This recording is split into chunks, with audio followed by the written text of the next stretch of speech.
NCERT Solution Chapter 3 Motion in a Straight Line Question number 25. On a long horizontal moving belt, a child ran to and fro with a speed 9 km per hour with respect to the belt between his father and mother located 50 meter apart on the moving belt. The belt moved with a speed 4 km per hour for an observer on a stationary platform outside. What is the first speed of the child running in the direction of the motion of the belt? Second, speed of the child running opposite to the direction of the motion of the belt. Third, time taken by the child in A and B. Which of the answer alter if motion is viewed by one of the parent? Okay तो अपने पास ये जो belt दे रखा है, इस belt के ऊपर तीनों लोग हैं, कौन? फादर, चाइल्ड एंड मदर, और बेल्ट 4 किलोमीटर पर आवर के स्पीड से मोशन कर रहा है, यानी तीनों अगर भले स्टेशनरी हो जाए बेल्ट के रेस्पेक्ट में, लेकिन बेल्ट के साथ मोशन कर रहा है। अब यहाँ पे क्या दे रखा है कि हमें जो बच्चा है वो शैतानी कर रहा है, वो फादर से मदर की तरफ जा रहा है, मदर से फादर की तरफ जा रहा है। तो दोनों केस में चाहे वो इधर से इधर जाए या इधर से इधर जाए, वेलोसिटी ऑफ चाइल्ड या speed of child with respect to belt, speed of child with respect to belt कितना दे रखा है? 9 किलोमीटर पर आवर दे रखा है, और स्पीड ऑफ बेल्ट अपने को दे रखा है। ओके और distance between father and mother दे रखा है 50 मीटर। ओके तो फर्स्ट क्वेश्चन क्या पूछा है अपने को? फर्स्ट पूछा है speed of child running in the direction of the motion of the belt. Okay तो जब चाइल्ड डायरेक्शन ऑफ मोशन यानी चाइल्ड की स्पीड इस तरफ है, वेलोसिटी ऑफ चाइल्ड इस तरफ है, ओके और आपको मोशन ऑफ बेल्ट भी इस तरफ है, वेलोसिटी ऑफ बेल्ट भी इस तरफ है, राइट। तो हमें पूछा है कि स्पीड ऑफ चाइल्ड कितना होगा, ये अपने को फाइंड करना है। तो velocity of child with respect to belt अपने को दे रखा है 9। Okay velocity of child with respect to belt क्या होता है? Velocity of child minus velocity of belt होता है, राइट। ओके मैं क्या करता हूँ, इस डायरेक्शन को पॉजिटिव ले लेता हूँ, तो इस डायरेक्शन को मैं पॉजिटिव लेता हूँ, तो ये सही इक्वेशन। ओके तो V C is equal to क्या आ जाएगा? ये आ जाएगा 9 plus V B. Okay 9 plus 4 यानी कितना आ जाएगा? 13 kilometre per hour velocity of child होगा।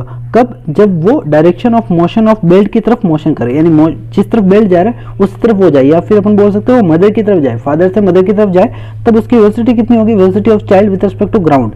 जब ये स्टेशनरी ऑब्जर्वर देखेगा तो उसको क्या दिखेगा कि ये 13 किलोमीटर पर आवर की स्पीड से मदर की तरफ जा रहा है। ओके नेक्स्ट बी पार्ट में क्या बोला है कि जब बच्चा मदर से फादर की तरफ आए, जब बच्चा मदर से फादर की तरफ आए यानी अपोजिट डायरेक्शन ऑफ बेल्ट आए, तब इसका वेलोसिटी क्या होगा? यानी कि हम वापस इस डायरेक्शन को अगर मैं पॉजिटिव ले लेता हूँ, ठीक है, तो वेलोसिटी ऑफ बेल्ट तो इस तरफ है और वेलोसिटी ऑफ चाइल्ड इस तरफ है, राइट। और हमें दे रखा है velocity of child with respect to belt क्या दे रखा है? 9 दे रखा है। Speed of child with respect to belt अपने को 9 दे रखा है। ओके इसको मैं लिख सकता हूँ velocity of child minus velocity of belt, right. Okay तो यहाँ से वेलोसिटी ऑफ चाइल्ड क्या आ जाएगा? वेलोसिटी ऑफ चाइल्ड आ जाएगा, ये आ जाएगा 9 प्लस वेलोसिटी ऑफ बेल्ट। अब देखो यहाँ पे मैंने इस डायरेक्शन को पॉजिटिव लिया ना, और वेलोसिटी ऑफ बेल्ट क्या? इस वेलोसिटी ऑफ बेल्ट भी इसी डायरेक्शन में, तो वेलोसिटी ऑफ चाइल्ड का प्रॉब्लम है, यहाँ पे ये नेगेटिव आएगा, राइट। ये नेगेटिव क्यों आएगा? क्योंकि चाइल्ड का जो velocity of child with respect to belt है वो किस तरफ है? मदर से फादर की तरफ है, यानी इस तरफ है ना, तो अपने को वी सी बी इस डायरेक्शन में देगा, यानी ये नेगेटिव आएगा। ओके ये नेगेटिव आ जाएगा, तो ये आ जाएगा -9 प्लस 4 यानी -5 मीटर पर सेकेंड, ये आपका वेलोसिटी ऑफ चाइल्ड आएगा। अब माइनस क्या शो कर रहा है? माइनस ये शो कर रहा है कि इसका डायरेक्शन फादर की तरफ है, और मैग्नीट्यूड देखें तो 5 मीटर पर सेकंड, यानी स्टेशनरी ऑब्जर्वर को क्या दिखेगा कि मदर से फादर की तरफ जा रहा है 5 मीटर पर सेकंड की तरफ। माइनस का मतलब क्या है? डायरेक्शन है। ओके चलो सी पार्ट देखते हैं। सी पार्ट में क्या पूछा है अपने को? Time taken by the child in A and B. Okay तो ए और बी सिचुएशन में टाइम कितना होगा? तो देखो ए और बी सिचुएशन में velocity of child with respect to belt क्या है? 9 किलोमीटर पर आवर। ओके तो यहाँ पे वेलोसिटी सेम है, और डिस्टेंस कितना है? Distance of child with respect to belt, मतलब यहाँ पे फादर और मदर के बीच में डिस्टेंस कितना है? 50 मीटर है। तो अपने पास स्पीड है और डिस्टेंस है, टाइम आ जाएगा। टाइम इज इक्वल टू क्या होगा? v is equal to D by T होता है, तो t is equal to D by V हो जाएगा।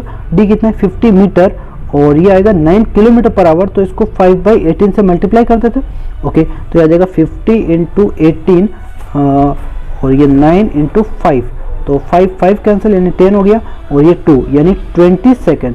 तो 20 सेकेंड में ये फादर से मदर की तरफ पहुंचेगा, और सेम मदर से फादर के बीच में भी 20 सेकेंड ही लगेगा, यानी दोनों सिचुएशन में 20 सेकेंड लगेगा।